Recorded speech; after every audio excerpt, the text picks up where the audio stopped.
Hey y'all, I'm EJ, you're you, welcome to my channel.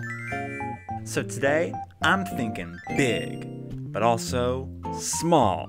You know, we all have those areas on our island that are like, what do we do here? The area, it's just, it's so small, and it's winter. Well, quit your worrying. I've got 5 small winter areas for you today for winter. I think I said that already, but snow. Yeah. So if you like Animal Crossing and you like design and, I don't know, like dumb jokes, I'm your guy. So hit that subscribe button with a snowball, make an igloo on that like button, and sled on down that comment box. And enjoy.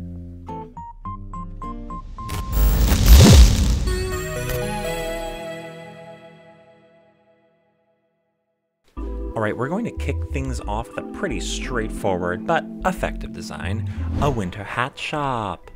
So Sable is locked up inside all day, she's a hedgehog, and those needles are for warmth, I guess. Maybe, I don't know about hedgehogs. But let's get around to the world. So I'm turning my little peninsula that's right next to the Ables into this hat shop. I start by placing down some large items, loom, turkey day chair, old-fashioned sewing machine. This just kind of helps me figure out the flow on the small scale. With my stall place, I'm going to start laying down pathing though. As a reminder, I do put all of my design codes in my description if you want to use them.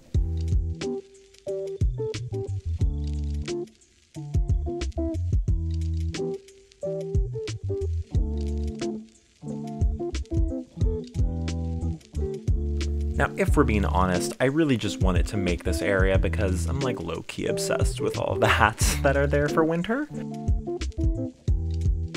I'm also going to use a low wooden table, not this ironwood one, it doesn't really work, just to add a nice 2-tiered effect, add some levels and some depth to the design.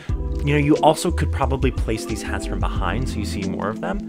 I'm just not doing that because I didn't think about it until I'm doing the voiceover now. So, I also found a cute little custom design sweater, and I'm going to put that next to the loom here as well. I love using these all over my town, especially outside of Abel's.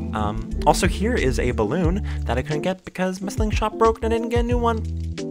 But here's the finished area. So I think this is a great area to go really anywhere on your island outside of Abel's or not. It has a really small footprint, and so it's really easy to adapt really to anywhere that you'd like to put it. So there you go. Try it out.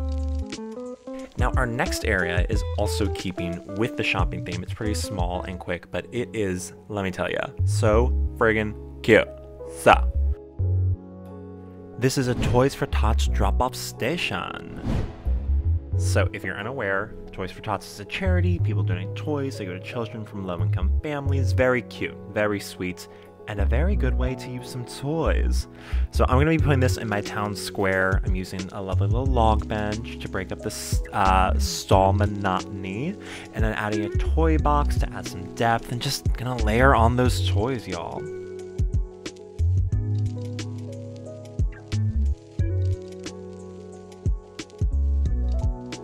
Also, that sign I'm using was indeed designed by yours truly. Ooh.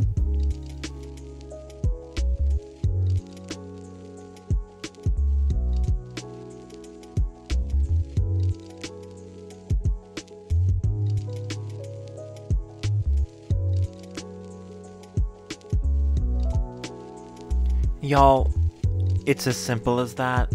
It's a perfect little area for a town square and a nice place to use those toys from Nooks.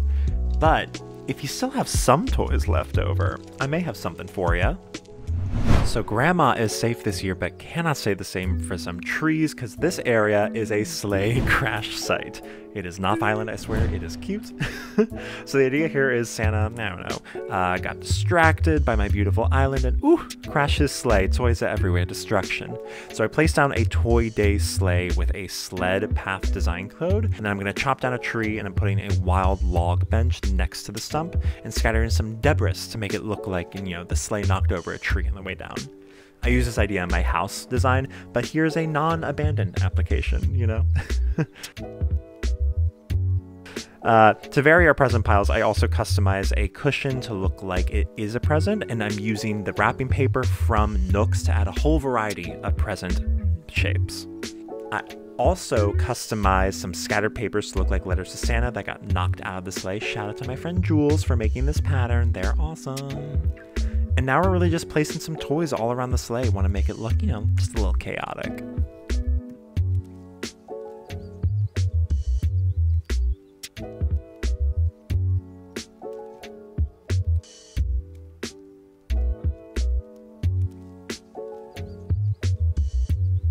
Now I'm putting some presents and toys in a little trail so that you can trace the descent of the sleigh, and also just to add some movement to the design, And here's the finished product. Now I added in some flowers just to fill space, but I think this design can fit in a bunch of areas because it's really easy to scale up or down depending on how many toys you scatter. The key things are just to hit the sleigh tracks, couple toys, boom. The snowman is also optional, as he will melt in a couple days, but if you are looking for a snowman that'll stick around, I think I have an idea for you. So the next area is gonna go here. Just kidding, that was an awful idea. But back here, we're going to put a snowman building area. Ow. Now, I've always been kind of meh about this area behind my campsite, so I think this is going to be a great way to activate the space. But first, I got to clean it up, and I'm going to zhuzh the terraforming just a little bit to give me some extra space to work with.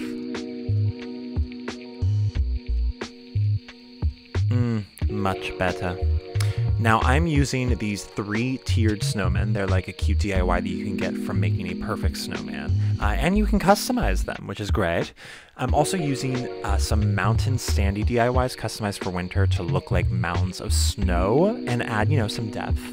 That's the word of the day, I guess, depth. And then on top of this log bench, I'm going to be putting your, snowman accoutrement and materials like a top hat and some iron to look like coal. And then I'm going to use a log stool to put an Aran knit hat. Aran knit hat?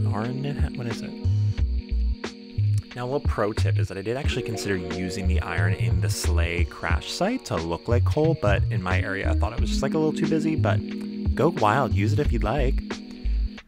And honestly, now I'm just like rearranging things and filling the area in with flowers and shrubs. And I'm going to adjust the pathing as well. So we can skip a little to the finished area.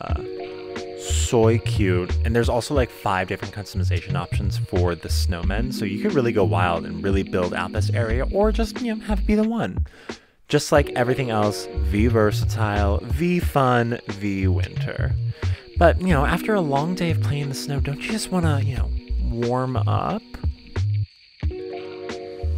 To help out with that, we're going to end with a pretty classic idea, a little winter cafe.